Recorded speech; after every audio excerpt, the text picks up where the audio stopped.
الشيطان الرجيم بسم الله الرحمن الرحيم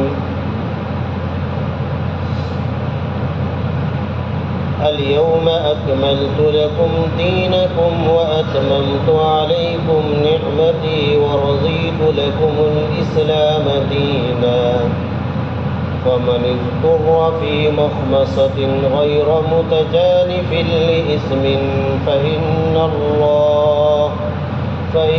الله غفور رحيم يسألونك ماذا أحل لهم قل أحل لكم الطيبات وما علمتم من الجوارح مكلبين تعلمونهن مما علمكم الله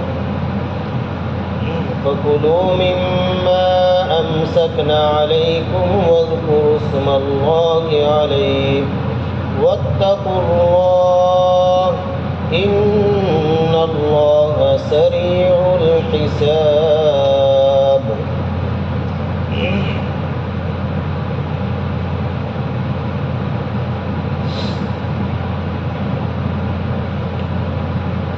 آج کے دن تمہارے لیے تمہارا دین میں نے مکمل کر دیا اور میں نے تمہارے اوپر اپنے انعام کو پورا کر دیا اور میں تمہارے لیے دین مذہب اسلام سے ہمیشہ کے لیے راضی ہو گیا. ہمیشہ کے لیے تمہارے لیے جو دین منتخب کیا ہے وہ مذہب اسلام ہے.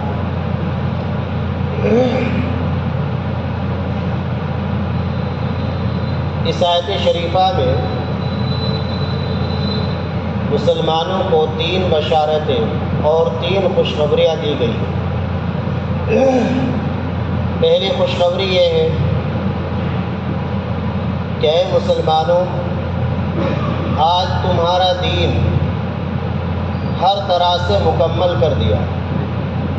آج تمہارا دین ہر طرح سے کامل و مکمل ہو چکا ہے. دنیاوی قوت و طاقت کے اعتبار سے بھی تمہارا دین مکمل ہو چکا ہے اور دینی احکام کے لحاظ سے بھی تمہارا دین آج ہر مکمل کامل ہو چکا ہے. دنیاوی اعتبار سے کامل و مکمل ہونے کا مطلب یہ ہے کہ آج اللہ نے تمہیں اتنی طاقت دے دی اور اتنا غلبہ دے دیا کہ کفار مشرکین وہ مایوس ہو چکے ہیں اور وہ سمجھ چکے ہیں کہ اب ہم مسلمانوں پر غالب نہیں آ سکتے. مسلمان اور مسلمانوں کا دین مذہب اسلام ہمارے اوپر غالب آ چکا ہے. لہذا آج وہ اپنی تمام کوششوں سے نا امید ہو چکے ہیں اور ان کی تمام مرادیں آج ناکام رہ گئی. تو اللہ نے تمہیں مکمل کر دیا، تمہارے دین کو مکمل کر دیا دنیاوی اعتبار سے بھی کہ تمہارے دین کو اللہ تعالیٰ نے اس وقت کے تمام دینوں پر غالب کر دیا. تمام مذاہب پر اللہ نے تمہارے مذہب کو غالب کر دیا اور دینی اعتبار سے بھی اللہ نے تمہارے احکام کو مکمل کر دیا، تمہارے دین کو مکمل کر دیا کہ آج جو احکام دے دیے گئے بس اب قیامت تک یہی چلیں گے. قیامت تک یہی دین رہے گا، یہی احکام رہیں گے، یہی قوانین رہیں گے. اب ان قوانین ان احکام کے اندر کوئی تبدیلی پیدا نہیں ہوگی. تو پہلا انعام ہے. جیسا کہ گزشتہ ہفتے بھی کچھ باتیں بتلائی گئی تھی کہ آیت شریفہ نبی پاک صلی اللہ علیہ وسلم کی زندگی میں تقریباً آخر میں ہی نازل ہوئی ہے. اس آیت شریفہ کے نازل ہونے کے بعد نبی پاک صلی اللہ علیہ وسلم اس دنیا میں صرف 80 دن تشریف فرما رہے اور تمام مسلمان خوشیاں منا رہے تھے اس آیت شریفہ کے نازل ہونے کے بعد کہ آج ہمارا دین کامل و مکمل ہو چکا ہے.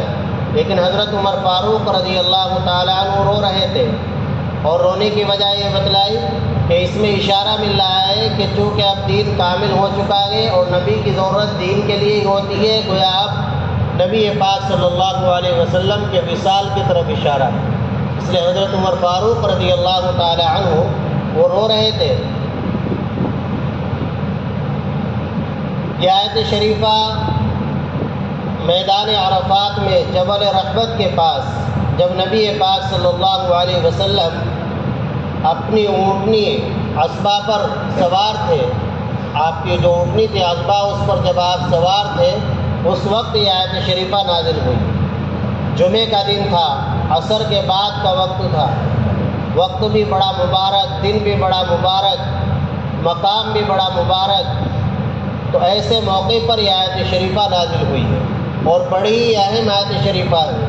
اس آیت شریفہ میں مسلمانوں کو پہلی خوشخبری تو یہ سنائی کہ آج تمہارا دین ہر طرح سے مکمل ہو گیا، دینی احکام کے اعتبار سے بھی مکمل ہو چکا ہے اور دنیاوی شان و شوکت، دنیاوی قوت کے اعتبار سے بھی مکمل ہو چکا ہے.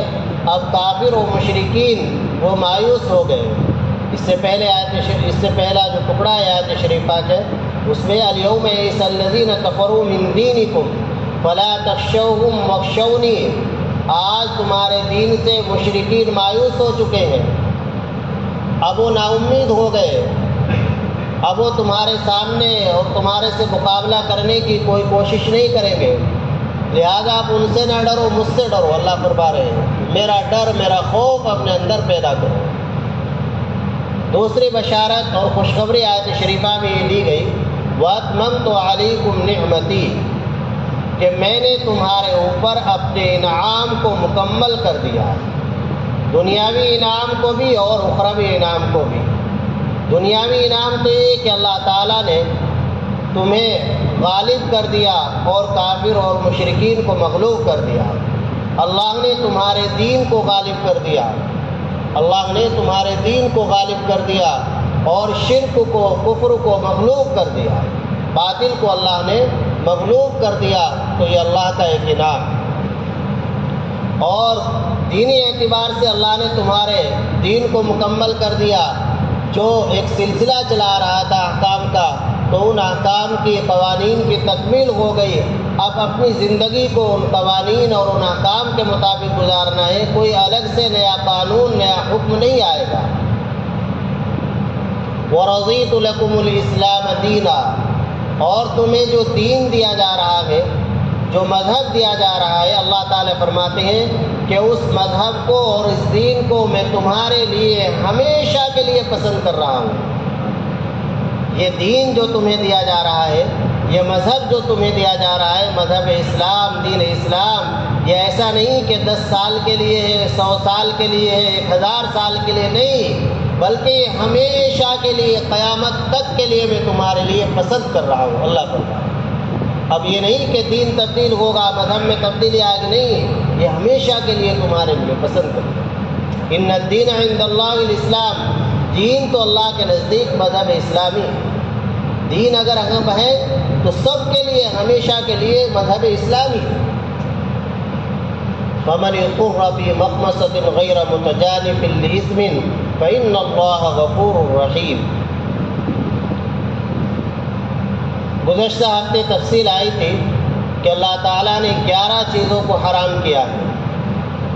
مردار کو، خون کو، خنزیر کے گوشت کو، اور اس جانور کو جو غیر اللہ کے نام پر چھوڑ دیا گیا ہو، اور ایسے ہی وہ جانور جو گھٹ کر مر جائے، یا وہ جانور جو ٹکر لگ کر مر جائے، ایسے ہی وہ جانور جو اوپر سے گر کر مر جائے، سینگ لگ کر مر جائے، یا چوٹ لگ کر مر جائے، یا وہ جانور جس کو درندوں نے کھا لیا، اور ایسے ہی وہ جانور جو بتوں کے نام پر ذبح کیے گئے ہیں. یہ سب چیزیں، یہ سب جانور تمہارے لیے حلال ہیں.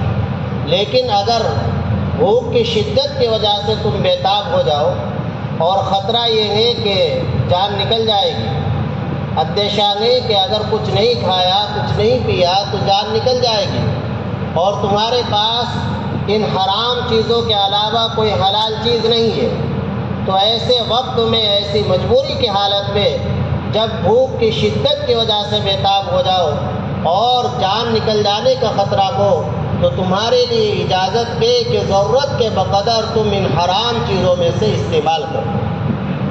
یہ تمہارے لیے اجازت ہے، غیر متجانف لاسم، لیکن تم گناہ کی طرف مائل ہونے والے نہ ہو، گناہ کی طرف مائل ہونے والے نہ ہو۔ اس کا مطلب یہ ہے غیر باغ ولا عاد، کہ تم ضرورت سے زیادہ استعمال نہ کرو، بس جتنے چیز کھا کر، جتنا لقمہ کھا کر تمہاری جان بچ سکتی ہے اتنا کھا لو، اور لذت کے طور پر نہ کھاؤ، مزے کے طور پر نہ کھاؤ، غیر باغ ولا عاد۔ فإن اللہ غفور الرحیم، آیت شریفہ کے آخر میں فرمایا کہ اللہ تعالیٰ معاف فرمانے والے ہیں اور رحم فرمانے والے ہیں۔ اللہ کی دو صفتوں کا ذکر آیا، ایک یہ کہ اللہ غفور ہے، معاف فرمانے والے ہیں۔ اس کا تعلق اس بات سے ہے کہ تمہیں بھوک کی شدت میں جب جان جانے کا خطرہ ہو، ضرورت کے بقدر ان حرام چیزوں میں سے کھانے کی اجازت دی گئی، لیکن کبھی ایسا ہو سکتا ہے کہ آدمی کو معلوم نہ ہو کہ ضرورت ایک لقمے کی تھی یا دو لقمے کی تھی، ایسا اندازہ نہیں ہو پاتا کہ میری جان ایک لقمہ کھانے سے بچتی یا دو لقمہ کھانے سے بچتی۔ تو اگر ایسی حالت میں تم سے کچھ ضرورت سے زائد کھایا بھی گیا تو اللہ اسے معاف فرما دے، فإن اللہ غفور، اللہ اسے معاف فرمانے والا۔ تمہاری کوشش تو یہ ہو کہ میں ضرورت کے وقت ضرورت کے بقدر ہی چیز استعمال کروں، یہ جو ناجائز چیز ہے، لیکن اگر ایسی صورت میں باوجود کوشش کے ضرورت سے زائد کچھ استعمال کر لیا گیا تو اللہ کی ذات سے امید ہے اللہ اسے معاف فرما دے گا، اس لیے کہ اللہ غفور ہے۔ اور دوسری صفت ذکر کی اللہ تعالیٰ شانہ کی، اللہ رحم فرمانے والے ہیں، اللہ رحیم ہے۔ اس سے اشارہ ہے اس بات کی جانب کہ اللہ رحیم ہے، تبھی تو تمہیں بھوک کی شدت میں اور ایسے وقت میں جب تمہاری جان جانے کا خطرہ ہو، حرام چیزوں کے استعمال کی بھی اجازت دے دی ضرورت کے بقدر۔ اللہ ایسے رحیم ہے، اللہ غفور ہے، رحیم ہے۔ يسألونك ماذا أحل لهم قل أحل لكم الطيبات وما علمتم من الجوارح مكلبين تعلمونهن مما علمكم الله وكلوا مما أمسكن عليكم واذكروا اسم الله۔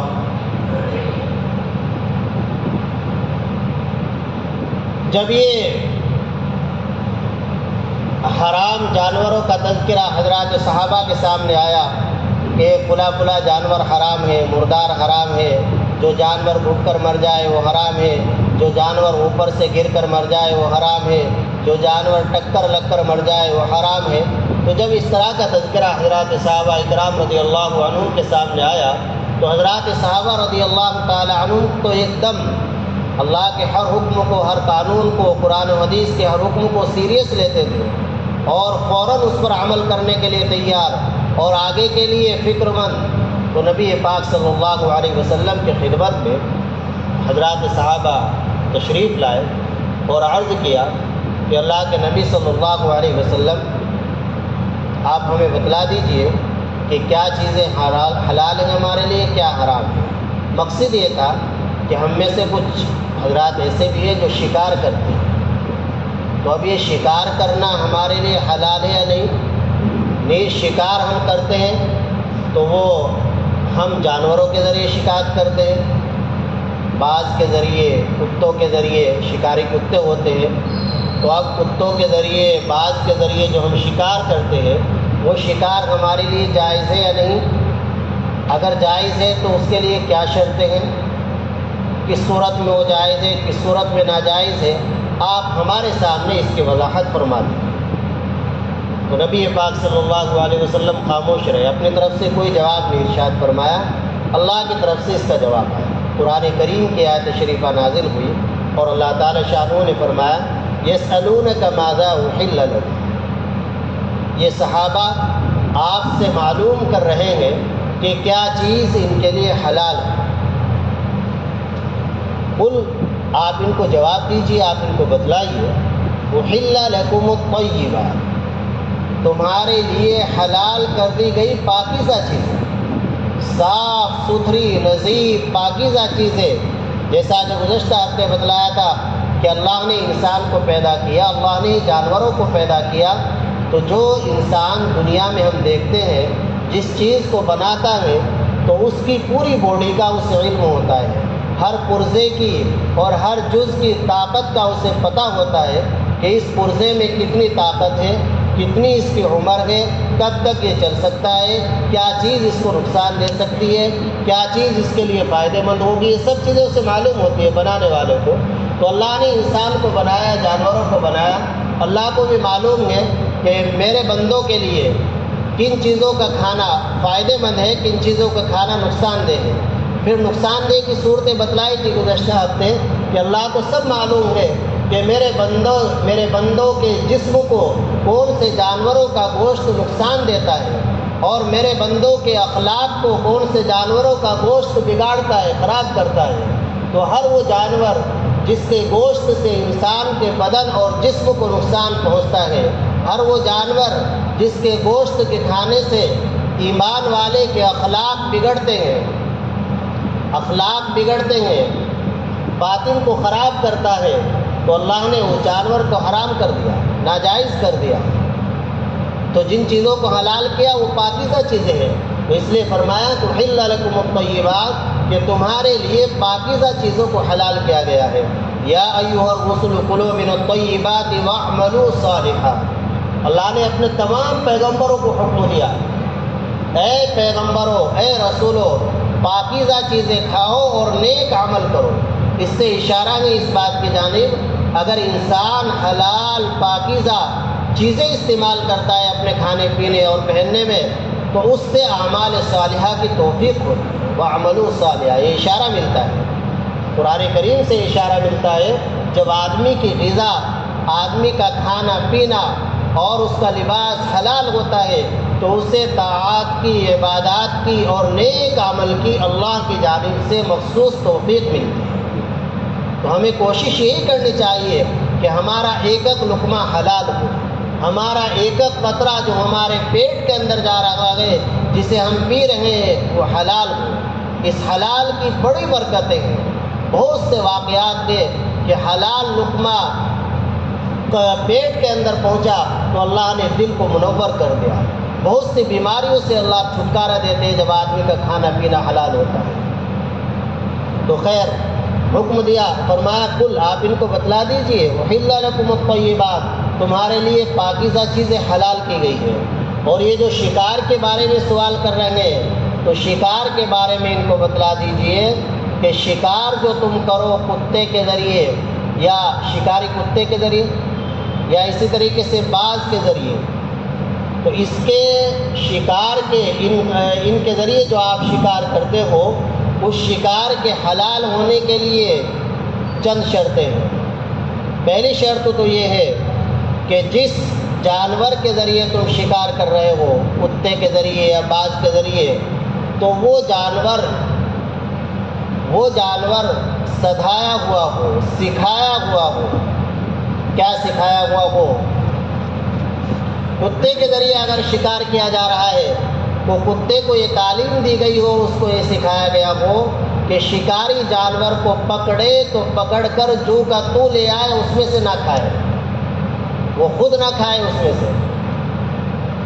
اگر وہ کھا لیتا گے تو پھر اس کا کیا ہوا شکار حلال نہیں ہوگا، پھر وہ سدھایا ہوا کتا نہیں ہے، سکھایا ہوا نہیں ہے، شکار کرنے کے لائق نہیں ہے۔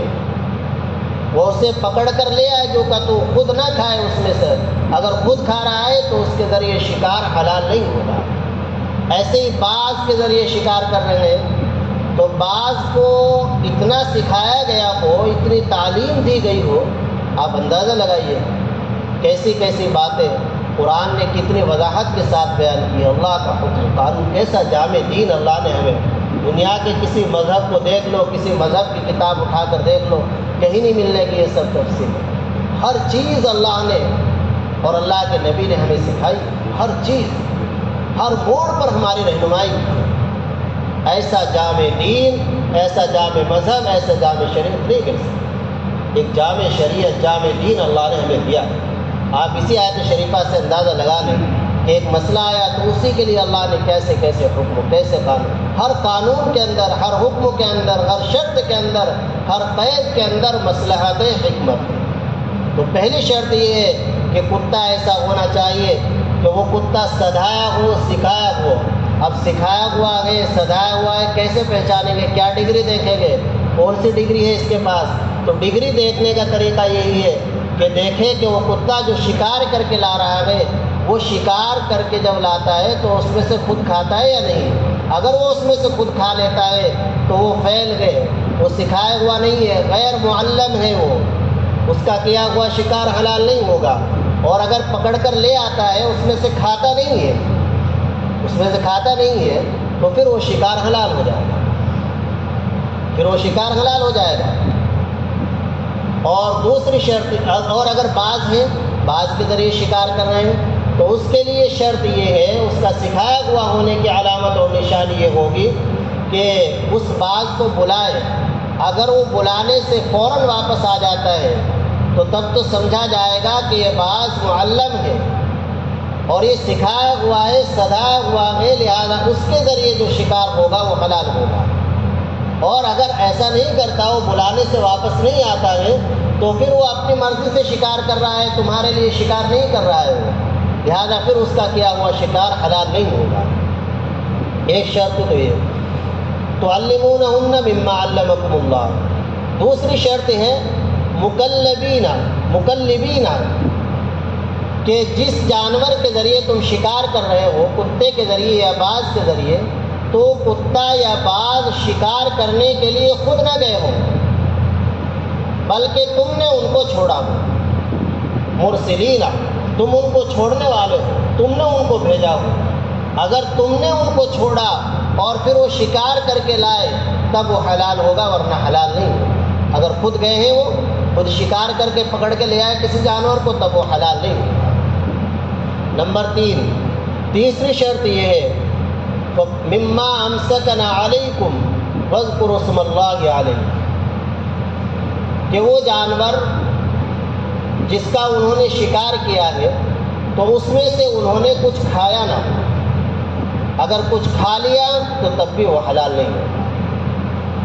کچھ کھایا نہ ہو، اگر کھا لیا انہوں نے تو تب بھی وہ شکار حلال نہیں ہوگا، پھر وہ گویا کلب معلم ہی نہیں ہوا. اور چوتھی شرط یہ ہے وَكُلُوا مِمَّا وَاذْكُرُوا اسْمَ اللَّهِ عَلَيْهِ، کہ جب تم نے شکاری کتے کو یا شکاری باز کو شکار کے لیے چھوڑا تو ان کو اللہ کا نام لے کر چھوڑا، ان کو اللہ کا نام لے کر بسم اللہ پڑھ کر چھوڑا ہو، تو اب وہ شکار تمہارے لیے حلال ہو جائے گا. یہ چاروں شرطیں تو تمام اماموں کے نزدیک ہے. ہمارے امام حضرت ان چاروں کا مطلب تو یہ ہوا کہ اگر ان چاروں شرطوں کے ساتھ کتا کسی شکار کو پکڑ کر لے آتا ہے، باز کسی شکار کو لے آتا ہے تو وہ شکار حلال ہو جائے گا، ذبح کیے بغیر ہی حلال ہو جائے گا. لیکن ہمارے امام اعظم ابو حنیفہ رحمہ اللہ کے یہاں ایک شرط یہ بھی ہے کہ جس جانور کے ذریعے آپ شکار کر رہے ہو اس نے اس شکاری جانور کو زخم لگا دیا ہو، کھایا تو نہ ہو اس میں سے، لیکن زخمی کر دیا ہو جس سے خون نکل گیا ہو. یہ شرط بھی من الجوارح سے سمجھ میں آتی ہے. تو انہوں نے یہ شرط لگائی ہے کہ وہ زخمی کر دیا ہو اور اس سے اس کا خون نکل گیا ہو تب وہ حلال ہوگا. اگر زخمی نہیں کیا اور اسی طرح وہ پکڑ کر لے آیا گئے اور وہ جانور مر گیا تو حلال نہیں ہوگا. ہاں پکڑ کر لے آیا، آپ نے اس کو ذبح کر لیا بسم اللہ پڑھ کر تو حلال ہو جائے گا. پھر یہ جو احکام بیان کیے گئے ہیں شرائع، یہ سب اس جانور کے لیے جو شکاری جانور ہو، جو اپنے قابو میں نہ آتا ہو. اور جو جانور اپنے قابو میں ہے، شکاری جانور کو ہم نے پکڑ لیا تو اب وہ جب ہی حلال ہوگا جب اسے شرعی طریقے پر ذبح کریں گے، جب اس کو شرعی طریقے پر ذبح کیا جائے. وَاذْكُرُوا اسْمَ اللَّهِ، اور اللہ کا نام اس پر لو. وَاتَّقُوا اللَّهَ، اور آخر میں حکم دیا کہ دیکھو یہ شکاری جانور تمہارے لیے حلال گئے، اس کے حلال ہونے کی شرطیں بیان کر دی گئی. اگر یہ تمام شرطیں پائی جائیں تب تو اس کو حلال سمجھو اور اس کو کھاؤ، ورنہ پھر ایسا نہ ہو کہ تعویل کر کے چھپا کر ایسا نہیں. واتقوا اللہ، اپنے دلوں کے اندر اللہ کا ڈر، اللہ کا خوف پیدا کرو. آدمی کسی بھی حکم پر اسی وقت عمل کر سکتا ہے جب اس کے دل کے اندر اللہ کا خوف اور اللہ کا ڈر ہو. اگر اللہ کا خوف دل کے اندر موجود نہیں ہوگا تو پھر وہ کسی بھی حکم پر نہ بڑے پر عمل کرے گا نہ چھوٹے پر عمل کرے گا. تو یہ اللہ کا حکم، اللہ کا خوف، اللہ کا ڈر ہی ایک ایسی چیز ہے کہ جو انسان کو جرائم سے اور گناہوں سے اور ظلم سے روکتا ہے اور اچھے کاموں پر آمادہ کرتا ہے، احکام خداوندی پر عمل کرنے پر آمادہ کرتا ہے، اطاعت پر آمادہ کرتا ہے، تو اللہ نے آخر میں فرما دیا کہ اللہ کا ڈر اپنے دلوں کے اندر پیدا کرو۔ ان اللہ سریع الحساب، اور یہ بھی یاد رکھو بے شک اللہ تعالیٰ بہت جلد حساب لینے والے ہیں۔ علماء نے لکھا ہے، مفسرین نے، کہ آیت شریفہ کے آخر میں یہ جملہ لا کر کے بے شک اللہ تعالیٰ بہت جلد حساب لینے والے ہیں، اس بات پر تنبیہ کی گئی ہے کہ دیکھو شکار میں لگ کر، عام طور سے ایسا ہوتا ہے، شکاریوں کو دیکھا ہے جب وہ شکار میں لگ جاتے ہیں تو شکار میں ایسے مگن اور منہمک ہو جاتے ہیں کہ نماز سے غافل، روزے سے غافل، قرآن سے غافل۔ تو اشارہ کر دیا کہ یاد رکھنا شکار کرنا حلال ہے، لیکن شکار میں لگ کر اللہ کے احکام سے، نماز روزے سے غفلت نہ برتنا۔ نماز روزے کو اس وقت بھی یاد رکھنا۔ نماز تو ایک ایسی چیز ہے کہ یہ کسی بھی حالت میں معاف نہیں۔ ہم ایک طرح سے جہاد ہو رہا ہے، جنگ ہو رہی ہے مسلمان کافروں کی، اس میں بھی نماز کا حکم ہے، نماز پڑھو۔ یعنی ہمیں لگ رہا ہے کہ اب ہمارے اوپر حملہ ہونے والا ہے، اس وقت بھی شریعت کا حکم یہ ہے کہ اپنے پورے لشکر کی، پوری جماعت کی 2 جماعتیں بناؤ، ایک جماعت نماز پڑھے 1 رکعت امام کے ساتھ، اور پھر یہ جماعت دشمن کے مقابلے میں کھڑے ہو جائے، پھر دوسرے آئے وہ پڑھے، پھر یہ جائے، پھر اس طرح، لیکن نماز پوری کرنی ہے، وقت پر پڑھنی ہے، نماز کہہ دیں۔ تو اللہ نے اشارہ فرما دیا، قرآن نے تنبیہ کر دی کہ شکار میں لگ کر نماز سے غافل نہ ہو جائے۔ نماز پر کامیابی انسان کی موقوف ہے۔ اللہ نے سورہ مومنون میں جو فرمایا، قد افلح المؤمنون الذین هم فی صلاتہم خاشعون، کہ ایمان والے کامیاب ہیں، لیکن کون سے ایمان والے؟ ان کی چند صفات ذکر کی ہے، وہ ایمان والے کامیاب ہیں کہ پہلی صفت یہ بیان فرمائی کہ جو اپنی نماز کے اندر خشوع پیدا کرتے ہیں، جو خشوع خضوع سے نماز پڑھتے ہیں۔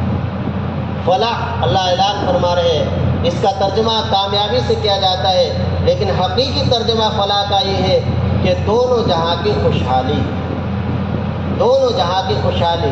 اور حضرت مفتی شفیع صاحب رحمۃ اللہ علیہ نے تو لکھا ہے کہ فلاح اور کامیابی یہ ہے کہ آدمی کی ہر مراد پوری ہو جائے اور کوئی غم نہ ہو۔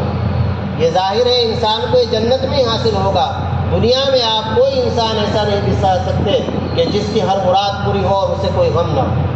کوئی بھی انسان ہو، کتنا بھی بڑا ہو، اس کی ہر مراد پوری نہیں ہوتی، اسے کوئی نہ کوئی غم لگا ہوا ہوتا ہے۔ یہ چیز جو نصیب ہوگی یہ ایمان والوں کو جنت میں نصیب ہوگی۔ تو اللہ فرما رہے ہیں کہ وہ ایمان والے کامیاب ہیں جو اپنے نماز کے اندر خشوع پیدا کرتے ہیں۔ یہ 2 لفظ ہوتے ہیں، ایک تو ہے خشوع، دوسرا ہے خضوع، دونوں میں فرق ہے۔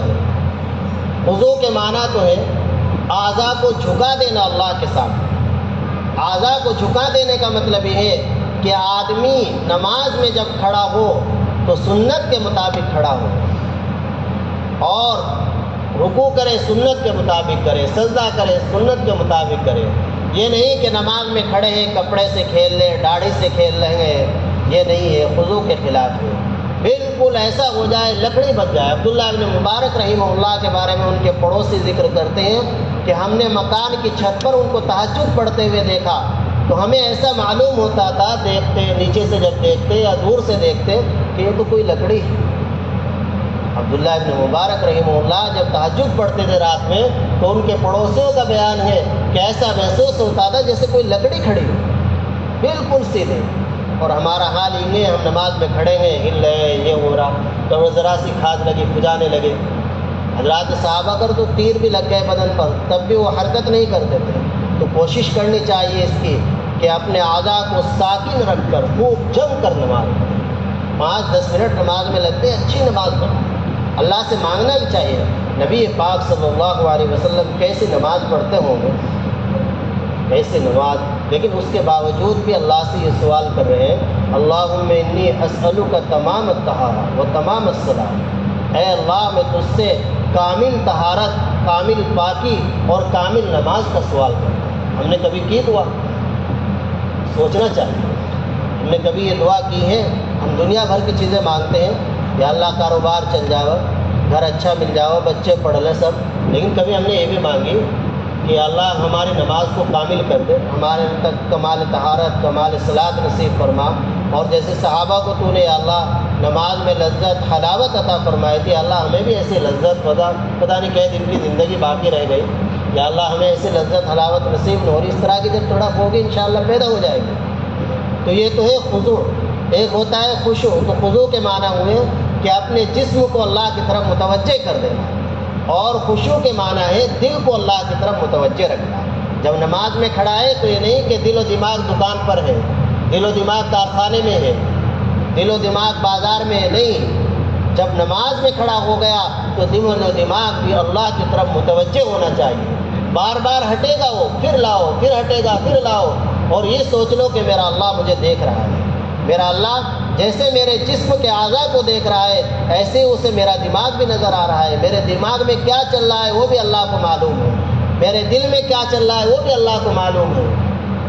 اور یہ سوچ کر آدمی نماز پڑھے کہ کہیں ایسا نہ ہو یہ میری زندگی کی آخری نماز ہے، تو دل پھر اللہ کی طرف متوجہ رہے گا۔ اللہ عمل کی توفیق عطا فرمائے۔